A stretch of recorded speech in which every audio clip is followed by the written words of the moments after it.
आपने अपने कीवर्ड्स में जो है कीवर्ड्स की लिस्ट में जो है एग्जैक्ट मैच जो है वो कीवर्ड डालें। और एग्जैक्ट मैच कीवर्ड एग्जैक्ट नहीं है।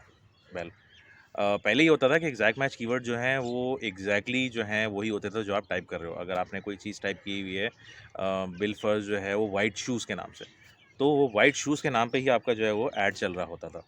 कीवर्ड आपका जो है वो उस पे ट्रिगर कर रहा होता था। मगर अब इशू ये है कि क्लोज़ वेरिएंट वाली चीज़ जो है वो आ गई है। क्लोज़ वेरिएंट से मुराद ये है कि अगर आपने वाइट शूज़ जो है लिखे हुए हैं कीवर्ड पे अपने, तो वो हो सकता है कि वो उन एड्स पे भी ट्रिगर हों या उन कीवर्ड्स पे भी ट्रिगर हों। अगर किसी ने जो है वो सर्च टर्म टाइप की है वाइट जॉगर्स, वाइट स्नीकर्स, तो उन पे भी जो है वो चीज़ जो है वो आ सकती है। पहले ये चीज़ नहीं होती थी, मगर अब ये चीज़ हो रही है। मतलब ये गूगल की तरफ से जो है वो कोई बहरहाल उनकी कोई अपनी कोई टैक्टिक है, जो भी है, ब्रॉडर पर्सपेक्टिव को टारगेट करना जो है। बट बहरहाल पहले ये नहीं होता था, बट अब आप चीज़ एक्सपेक्ट कर सकते हो कि क्लोज़ कीवर्ड जो है, क्लोज़ मैच कीवर्ड एग्जैक्टली जो है वो क्लोज़ नहीं रहे हैं। अच्छा, सेम गोज़ विद आपका जो नेगेटिव कीवर्ड्स हैं।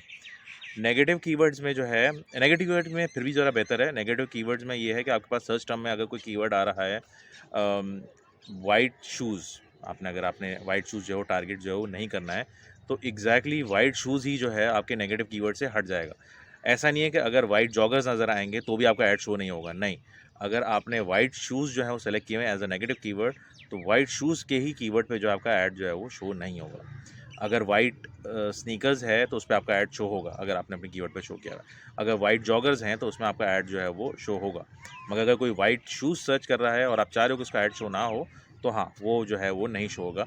नेगेटिव कीवर्ड में ये चीज़ अभी भी बरकरार है। But as far as keywords are concern आपकी, तो उसमें जो है वो चीज़ जो है वो क्लोज़ वेरिएंट के अंदर जो है वो आ जाती है।